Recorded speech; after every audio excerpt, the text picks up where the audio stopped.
செல்லக் குழந்தைகளே, ஒரு அடர்ந்த காட்டுல ரொம்ப அழகான ஒரு கதை இருக்கு.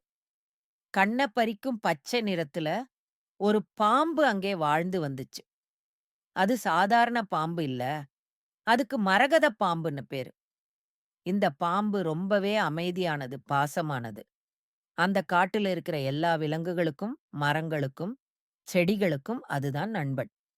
குறிப்பா, அங்க ஒரு குட்டி சுனை இருந்துச்சு.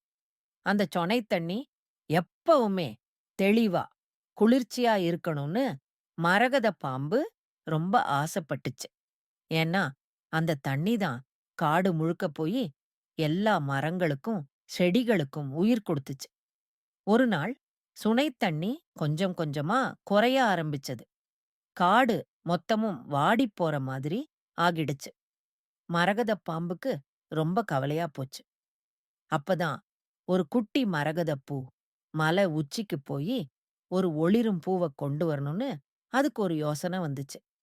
அந்த பூவிருந்தாதான் சுனை தண்ணி திரும்பவும் தெளிவா மாறும்னு அதுக்குள்ள மனசுக்குள்ள ஒரு நம்பிக்கை வந்துச்சு. மரகத பாம்பு மெதுவா, உறுதியா அந்த உயரமான மலையேறத் தொடங்கிச்சு. வழி முழுக்க நெறைய புற்களையும், சின்ன சின்ன பூக்களையும் பாத்துச்சு. அதுக்கப்புறம் ஒரு பெரிய பாறையில ஏறுச்சு.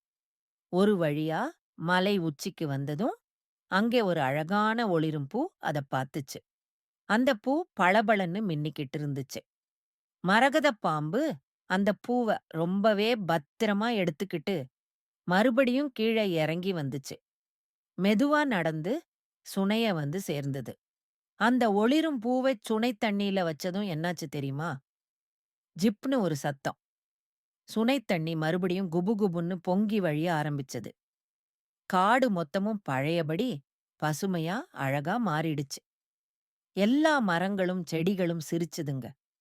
மரகதப் பாம்பு ரொம்ப சந்தோஷமா இருந்துச்சு. ஏன்னா, அதோட முயற்சியால காடு மீண்டும் உயிர் பெற்று, எல்லா உயிரினங்களும் சந்தோஷமா வாழ முடிஞ்சுச்சு. பாத்தீங்களா குழந்தைகளே? ஒரு சின்ன முயற்சி எப்படி ஒரு பெரிய நல்ல விஷயத்த கொண்டு வரும்னு? நல்ல இரவு, இனிமையான கனவுகள். இது போன்ற கதைகளை கேட்க எங்களுடைய பேஜை லைக் பண்ணுங்க, ஷேர் பண்ணுங்க, கமெண்ட் பண்ணுங்க. பிடிச்சிருந்தா ஃபாலோ பண்ணுங்க.